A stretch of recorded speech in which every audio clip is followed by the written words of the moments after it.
Alright, what's going on, guys? It's Spencer with Team Runnin Lines. Today we're talking to you about installing a transducer for a fish finder. I finally got a chance to install mine on my boat, the nice Lowrance 4X that I picked up. So I'm just going to kind of walk you guys through installing the transducer. Usually, for some people that's the scariest part, 'cause you're drilling holes in your boat and whatnot. But mine actually used to have an old fish finder in it. It was a Piranha, so luckily I had a hole already in it, so I just removed all the old 5200 that was inside of it with a razor knife, and then opened it up, pulled the old cord out, and got it ready for the new one.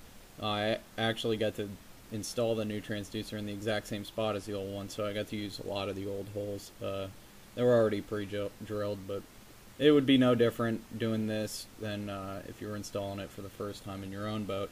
Now, one thing a lot of people run into is, I got this big hole in my boat now. I had to drill a 1-inch hole with a wood saw bit, and a lot of people, they get concerned. They're like, well, I got this big hole, and I don't want to fill it with just 5200, or I don't want to, whatever. That they get nervous about it or whatnot. So my dad and I we had no idea what we were going to do, and we came up with the idea of using a plug for a pool. It's a pretty big size rubber plug, and it turned out it was a little too big to fit in the boat. So what I did was I stuck it on a screwdriver, and then I turned it on a grinder until it was just about the right size.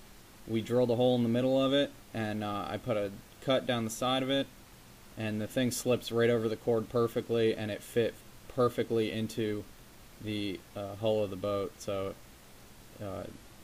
we were talking about it, and we both think that alone probably would have sealed it and wouldn't have caused any water to get in with how tight of a fit it was.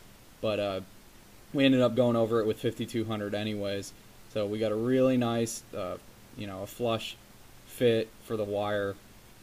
We knew we weren't going to have any leaks there, so it turned out really well. You can pick those up at Home Depot. It's real easy. It's just a pool plug, just a rubber black plug. I think it originally was probably 1.75 inches in diameter about. I turned it on the grinder until it was a little over an inch, and I pounded it in with a hammer, and worked out perfect. But yeah, it's not something to get, worked up about and, worried about drilling holes in your boat. It's really turned out to be a lot easier project than, I knew it was going to be easy, but I didn't think it was even going to be this easy. But one thing I will talk about, you'll see in the video that I already have the transducer installed. I didn't walk through how to put it on, but the supplied screws that come with it are garbage. I don't like internal wrenching stuff as it is. That's just how I am. I've worked on a lot of maintenance stuff, and I hate it. It strips out. It always strips out. I prefer hex heads 90% of the time.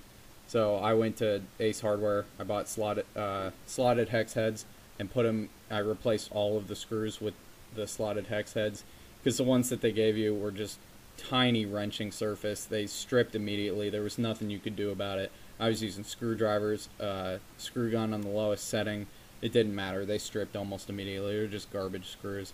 So just pick up some stainless, slotted hex heads or whatever you want to use.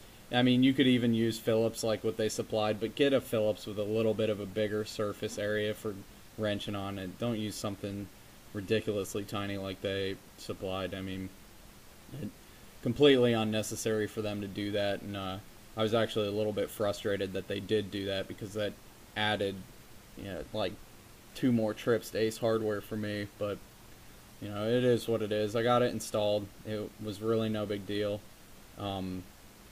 I got the wiring all put together, and I just didn't get it put into the boat.